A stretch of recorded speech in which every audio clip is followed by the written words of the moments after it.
Hi, hello. കുറേ നാളായി ഞാൻ ഫേസ്ബുക്കിൽ ഒരു ലോങ് വീഡിയോ ചെയ്യണമെന്ന് വിചാരിച്ച് നിൽക്കുകയാണ്. അപ്പോഴാണ് അങ്ങനെ ആലോചിച്ചപ്പോഴാണ് നമ്മുടെ ശാരംഗവാണിയുടെ ഒരു ദിവസത്തെ അവിടുത്തെ കാര്യങ്ങളൊക്കെ നിങ്ങളെ മുന്നിലേക്ക് എത്തിക്കാമെന്ന് വിചാരിച്ചത്. അപ്പോൾ ഇതിൻ്റെ ഇടയിൽ ഞാൻ വെള്ളം കൊടുത്തപ്പോൾ എനിക്ക് ഓർമ്മ ഉണ്ടായിരുന്നില്ല. അത് കാരണം ഞാൻ ആ വീഡിയോ എടുക്കാൻ പറ്റിയില്ല. കാലത്ത് തന്നെ ഞാൻ വന്നു കഴിഞ്ഞ് കഴിഞ്ഞാൽ എനിക്ക് വെള്ളം കൊടുക്കും, മതിയോളം വെള്ളം കൊടുക്കും. അത് കഴിഞ്ഞ് കഴിഞ്ഞാൽ അവിടുന്ന് നേരെ നമ്മൾ ഒരു പട്ടിട്ട് കൊടുക്കും. പട്ടൊക്കെ ഇട്ട് കൊടുത്ത് നേരെ വന്നു കഴിഞ്ഞാൽ ഞാൻ ആനയ്ക്കുള്ള ചോറിനുള്ള ഇത് കൂട്ടും, വെള്ളം വയ്ക്കും. അത് കഴിഞ്ഞാൽ അവിടുന്ന് ഞാൻ നേരെ വന്നു കഴിഞ്ഞാൽ നമ്മൾ ഈന്തപ്പഴം കിള്ളായിരിക്കും. കിള്ളാന്ന് പറഞ്ഞാൽ നിങ്ങൾക്ക് മനസ്സിലായിട്ടുണ്ടാവും. അതിൻ്റെ കുരു കളഞ്ഞ് കഴിഞ്ഞാൽ നേരെ അവിലും ഈന്തപ്പഴം കൂടി മിക്സ് ചെയ്ത് ആനയ്ക്ക് ഉരുളായിട്ട് ഇങ്ങനെ കൊടുക്കും. ഇത് ഉരുളാക്കിയിട്ട് നമ്മളിങ്ങനെ കൊടുക്കും. അപ്പോൾ ആന അത് കയ്യിൽ മേടിച്ച് കഴിച്ചോളും.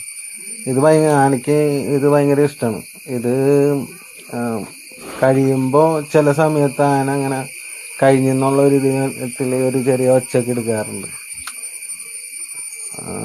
പിന്നെ അത് കഴിഞ്ഞ് കഴിഞ്ഞാൽ നേരെ അതൊക്കെ പാത്രമൊക്കെ കഴുകി വെച്ച് അവിടെ നിന്ന് ഞാൻ നേരെ വന്നു കഴിഞ്ഞാൽ ആന തലേദിവസം ഇട്ട എരണ്ടൊക്കെ മാറ്റി അർബാനയിലൊക്കെ ആക്കി അത് കൊണ്ടുകളയിലൊക്കെയാണ് നമ്മളെ പണി.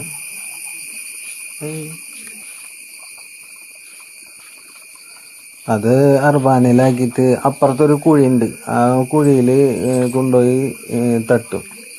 പിന്നെ എല്ലാ പണിയും കഴിഞ്ഞ് ഞാൻ അടുത്ത ഇതിലേക്ക്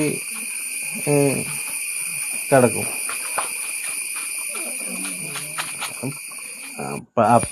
സമയം അതിൻ്റെ സമയം ഒരു 8:45 9 മണിയൊക്കെ ആയിട്ടുണ്ടാവും. അതിൻ്റെ ഇടയിൽ നമ്മൾ ചോറ് നോക്കും.